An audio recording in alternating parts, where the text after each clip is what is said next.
పాటలు పాడాలి.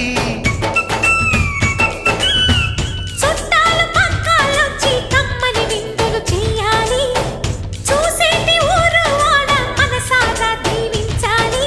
నలుగురు కలిసి చేతులు కలిపి మన కలలన్నీ పండించాలి. ఒక చోట